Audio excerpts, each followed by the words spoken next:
It's a Fighters Fest, a Survivor Series, this isn't chess. And I'm in full gear, but keeping my cards close to my chest. You claim to be the best, my revolution is to beat the best. And you in the Viper's pit with nowhere to go, so what's left? What's going on, everyone? It's KB the Mark, and welcome back to another installment of the Viper's Pit. As you know, as always, housekeeping. I know.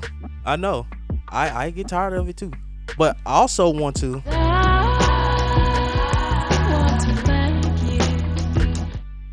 thank you guys for showing me tremendous love on these reviews. You guys give me the strength to watch more than 10 hours worth of wrestling every week.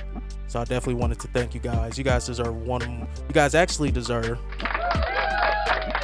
and also a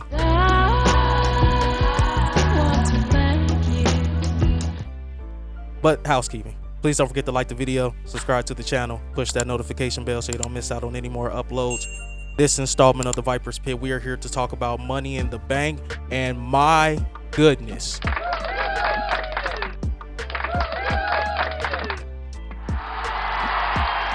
and WWE, I want to also say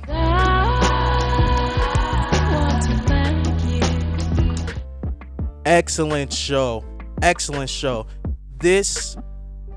I thought the Money in the Bank when John Cena returned and Roman beat Edge was great. This overshot that. This Money in the Bank was absolutely fantastic. Oh my goodness. So to me, nothing will overtake Forbidden Door. Forbidden Door to me is just the pay-per-view of the year. To me. But Money in the Bank might be the second best pay-per-view of the calendar year thus far. And I know some people be like, oh, KB, what about WrestleMania? WrestleMania will forever be scarred by the Night 2 debacle that should have been Cody Rhodes beating Roman Reigns. Now, I get it. I understand why they didn't put that belt on Cody. You got to give him some more adversity. Hasn't really had any outside of the pec injury. So I understand. But this is the second best pay-per-view of the calendar year. This show was absolutely fantastic. We're going to go ahead and jump into the Money in the Bank review. Starting off with the men's Money in the Bank match. LA Knight, Ricochet, Santos Escobar, Shinsuke Nakamura, Butch, Damian Priest, Logan Paul, all 7 of you men.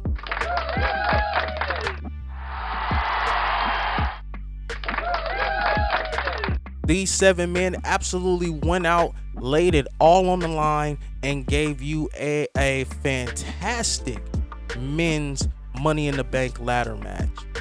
I do want to touch on a couple spots. The Butch moonsault off the ladder, fantastic. LA Knight doing LA Knight things, fantastic. But the spot that I want to talk about, and the only flaw to this match, is the absolute insane Spanish fly that Ricochet did to Logan Paul. Now, when I seen it, I thought Logan Paul might have broke his neck. That shit was outlandish. And if you guys know me, you know I'm really big on wrestlers' safety. Wrestling is already a dangerous profession. Some people think it's a sport, some people don't think it's a sport. Wrestling is a dangerous profession.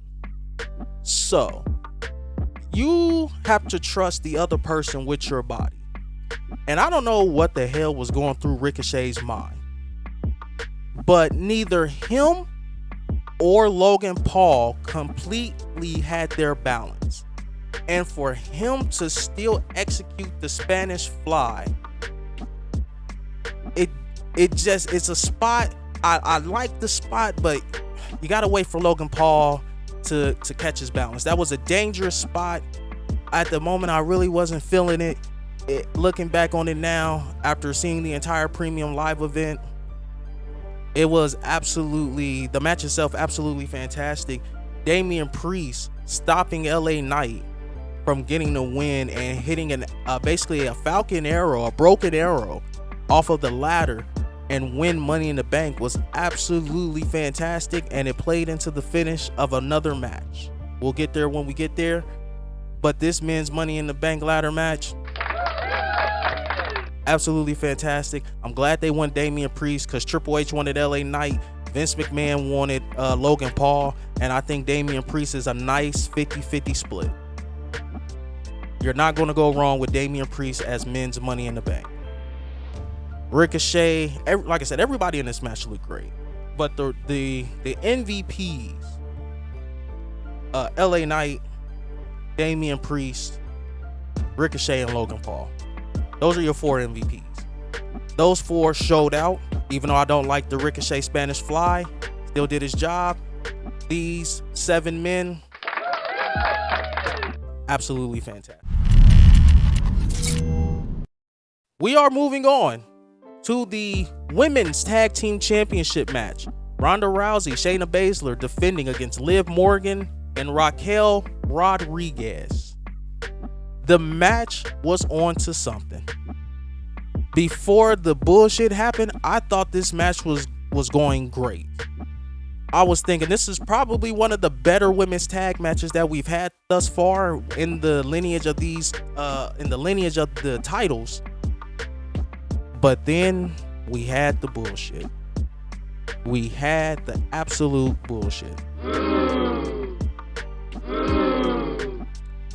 Now, I want to make one thing perfectly clear. I don't mind the turn mid-match. What I have an issue with is who turned on who. I don't know what WWE are listening to, but if you listen to the WWE Universe, they'll tell you that they like Shayna Baszler. They don't like Ronda. They don't want Ronda to be a babyface. It's the same thing with Charlotte Flair. They don't want Charlotte Flair to be a babyface. They don't want Ronda to be a babyface. They want Shayna Baszler to be a babyface.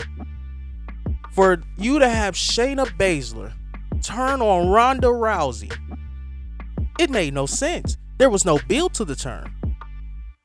The last thing I remember seeing is they were laying out their competition left and right.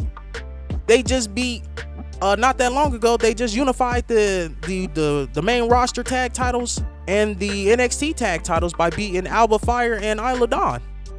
There was no build up to this turn. And then not only did you not have a build up, you had the wrong person turn.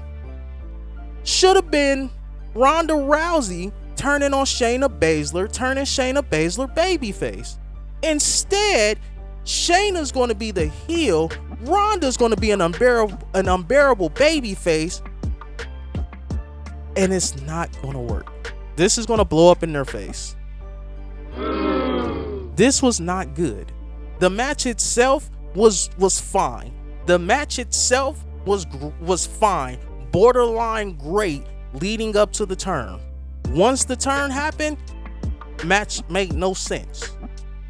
It absolutely made no sense. Liv Morgan and Raquel Rodriguez are your new women's tag team champions. And one more time for the people in the back.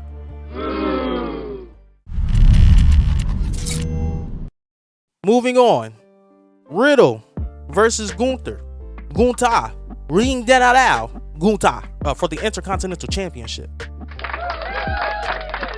Fantastic match. Gunther continues. I don't even want to say continues because he's always been great. When he was Walter, he was great. When he came onto the main roster, he was great. Gunther continues to give you classics after classics after classics on premium live events. You go back to the match he had in Cardiff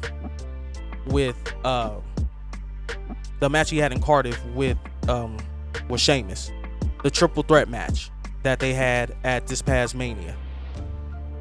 Gunther gives you classics on premium live events, and I kind of want to see premium live event Gunther, but just every week on Raw.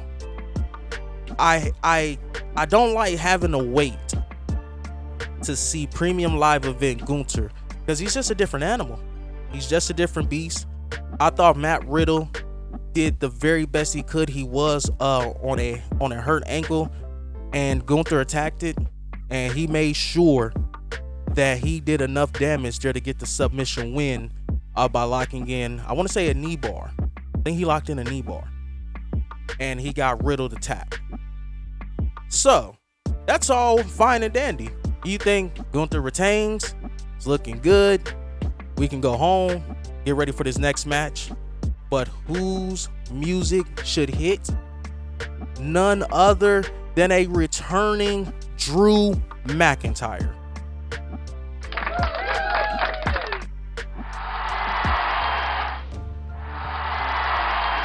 That's right, a returning Drew McIntyre. Drew McIntyre has returned at Money in the Bank to confront the IC champion Gunther. My question that I ask is, what's up with Drew McIntyre's status? Did he resign? Or did they just finally come up with some creative for him and he's just like, okay, and he's just gonna let his contract run out? You'll never know. Some people, I won't say no names, some people think he's going to All Elite Wrestling. Not I, said the Fly. Not I. I don't think he's going there. Me personally, I think he resigned. They figured it out. He'll probably take the IC belt off Gunther at the next Premium Live event, which is SummerSlam. But great match, great post angle, great match, great post match angle. Apologize about that. Took me forever to get that out. Great match, great post match angle, bringing back Drew McIntyre. Absolutely fantastic.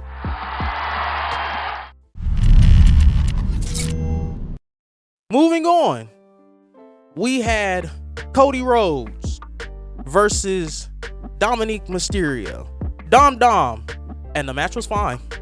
I really had high hopes for this match. I don't know what I was thinking, but it was definitely not what I expected it to be. Cody won very convincingly. I was maybe expecting a Brock Lesnar appearance, but Cody won pretty convincingly, and to me, that really didn't do anything for Dom. It's a bad loss. That's a bad loss for Dom. Not saying that I expected him to beat Cody Rhodes, but I definitely expected him to put up more of a fight than he did. Cody Rhodes basically handled it from start to finish, and I thought they were going to be setting up for that Brock Lesnar Cody Rhodes rubber match at SummerSlam. Maybe that's still the case, but I don't know. Maybe it's me. Maybe I just need to laugh at myself. Maybe I need to laugh at myself for putting such high hopes into the match. Maybe my expectations for the match were too high, but I definitely thought Dom was going to have a better showing than he did here. But Cody Rhodes got the win. There's nothing more I can really say. Like I said, I thought it would be better. I thought Dom would put up more of a fight. I thought they would do a little bit more to really, put him over as this, not so much as a dominant threat, but a decent contender for Cody Rhodes, and that's not what they went with. So laugh at me.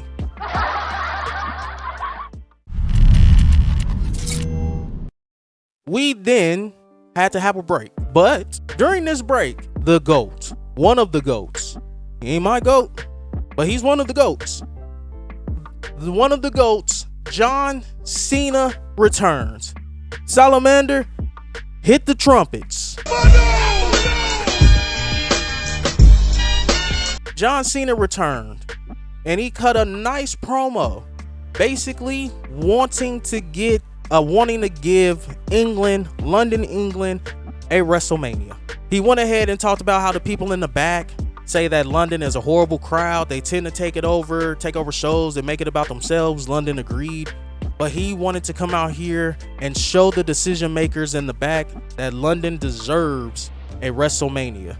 And the promo for right now, absolutely fantastic. But he is soon interrupted by the arrogant Aussie, and I love my guy, the arrogant Aussie, Grayson Waller. Grayson Waller comes out and says if we're going to do WrestleMania anywhere, it needs to be in Australia. London doesn't deserve a WrestleMania. And the way that London has been taking over crowds in the past couple days, I kind of agree, but that's neither here or there. John Cena, before I get there, Grayson Waller wants to give John Cena the Grayson Waller rub in Australia. John Cena said no, tried to walk away. Grayson Waller attacked him, started gloating too early, and then Cena hitting with an attitude adjustment.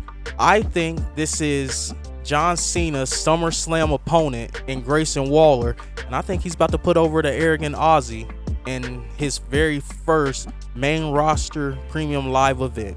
I think Grayson Waller is going to beat John Cena at SummerSlam, and I am all here for it. Excellent back and forth between these two.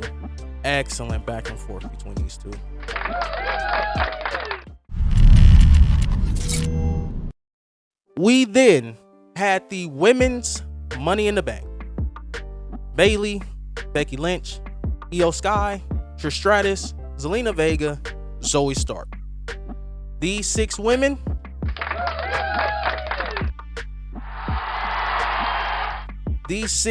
tore the house down. This was the best women's Money in the Bank since the women have been doing it.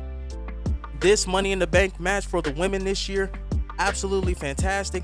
Everybody had great showings. It kind of broke down into what you expected it to. Zoe Stark and Trish Stratus beating Becky Lynch, Bayley and Io Sky attacking Zelina Vega. You kind of knew where it was going, and it just broke down, and it kept breaking down.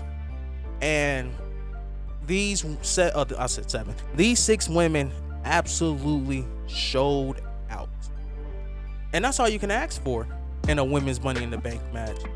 And they kept teasing Becky winning, and they kept teasing Bayley winning, and I thought the ending was absolutely fantastic. But so before I go into the finish, I assumed that Bayley and Io Sky were going to both be climbing the ladder and both would be up there, but Bayley would be like, you know what, you go ahead and win it. I've been Miss Money in the Bank. You've been putting in a more work than I have, so you absolutely deserve it. I thought that's where we was going. Boy, was I wrong. I was very wrong. Bayley screws Io Sky. Let's start there. So then it was looking like Bayley was going to win. At this point, Zoe Stark and Trish Stratus tried to handcuff Becky Lynch to the turnbuckle post. Didn't happen. Becky Lynch fought out of it. She still had one handcuff on her wrist. So it's Becky Lynch and Bayley fighting at the top, and Becky Lynch uses the other handcuff that's not on her wrist and uses it like a fish hook, brings Bayley back down. They both climb back up. Io Sky handcuffs both of them underneath the ladder, underneath the legs of the ladder, so it's in between. Both Becky Lynch and Bayley's arm is handcuffed. They can't go anywhere. Io Sky just climbs over and wins.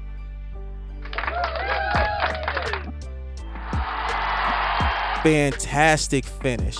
Excellent finish. That is not a finish I saw coming. I don't think that's a finish that most people saw coming. So great finish to them. Excellent finish. 10 out of 10 finish. I did not see that type of finish happening. Excellent finish. Oh my goodness. I can't put over the finish enough. Unexpected. Out of nowhere. And Io Sky is Miss Money in the Bank. She absolutely deserves it.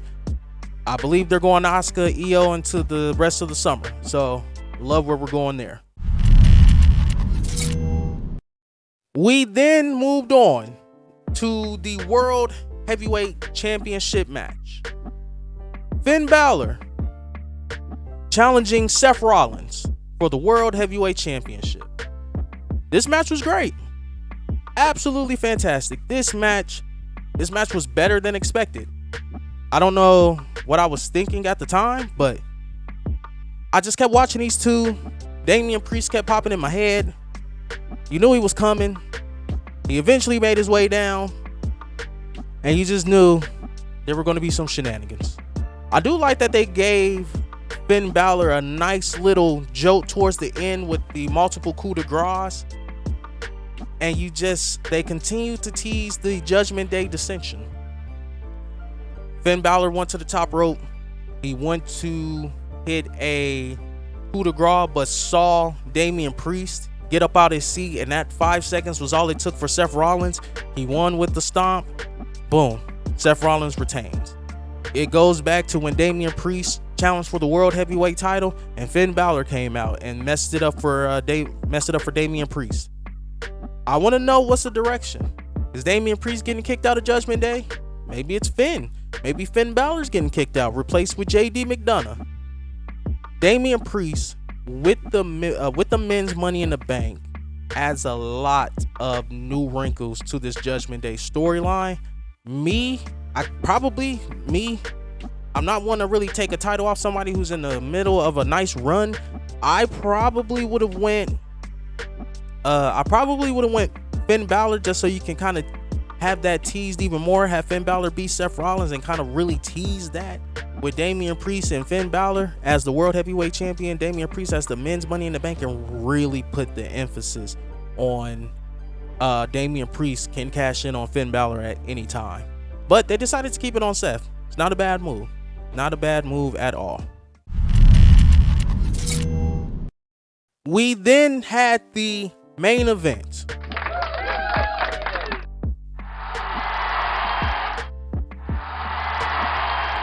We had the Bloodline Civil War. Roman Reigns, Solo Sikoa versus the Usos. And my goodness, this match here,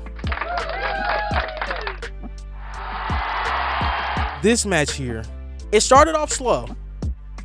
It started off very slow. Teased early dissension within Roman Reigns and Solo Sikoa with the very first tag, with Roman demanding Solo tag him in. And once it got started and once it picked up, it became pure carnage. A Samoan spike into a spear only netted a 2.9. Crowd erupts. Solo goes to put Jimmy through a table. Jimmy ducks out the way. Solo goes through. Super kicks, and even more super kicks. And it led to something we haven't seen in 3 years.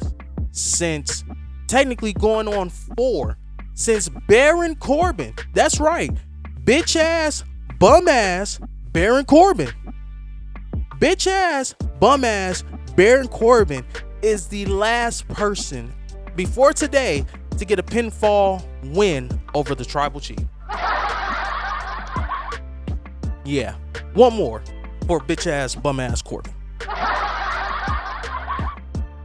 Jay pins the Tribal Chief, gets the win, and who knows, maybe that's the SummerSlam program. All I know is Roman looked defeated, he looked mad, and it looked like he was about to cry when they was going to him and he was outside of the ring. The match itself,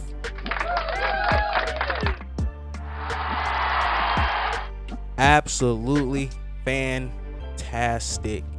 Absolutely fantastic. You're not going to get a better tag team match in WWE than this one. This was better than night one with the Usos and KO and Sammy. This was better than KO and Sammy versus Roman and Solo. You're not going to get a better tag team match than this one, not just because of everything that it entails with Roman taking a pinfall loss in 3 years. Jimmy is the one who got the pinfall, all of the emotion, just everything just wrapped into one, and finally seeing Roman Reigns take that first pinfall loss in over 3 years.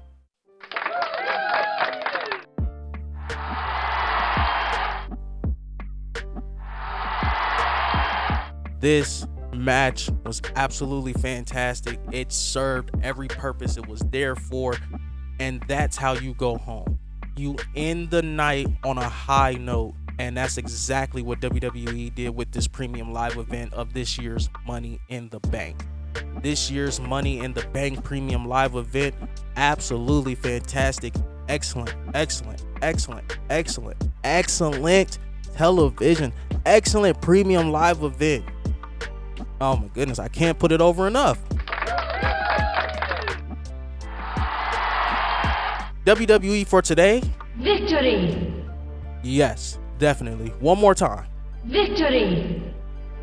WWE showed how great they can be with this premium live event. Absolutely fantastic. That's it, guys. That's it for another installment of the Viper's Pit. Listen, second best pay-per-view of the year for me. Easy 10 out of 10. Looking through this card, the only problem that I had with this entire thing is Shayna Baszler turning on Shayna Baszler. The only thing I had a problem with was Shayna Baszler turning on Ronda Rousey. Everything else on this card,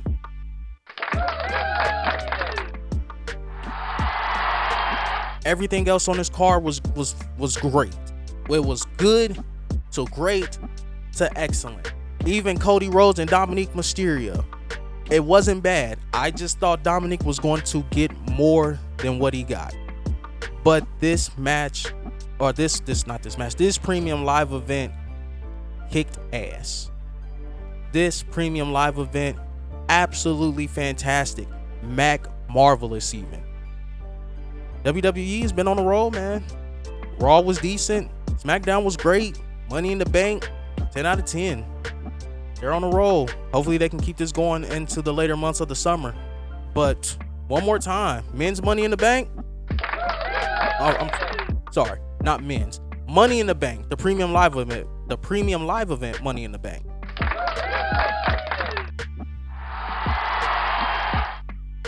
Ten out of 10 show, man. 10 out of 10 show.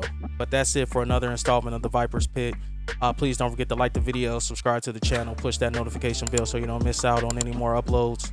Once again, I'm KB the Mark, signing off until the next one. Hope you have a wonderful rest of your day. I started with nothing and came out a king. I've been the one that's been ballin' for rings. It's been me and my team and we chasing the green. My team be the shit, we ain't ballin' for free. My team be the shit, we ain't ballin' for free.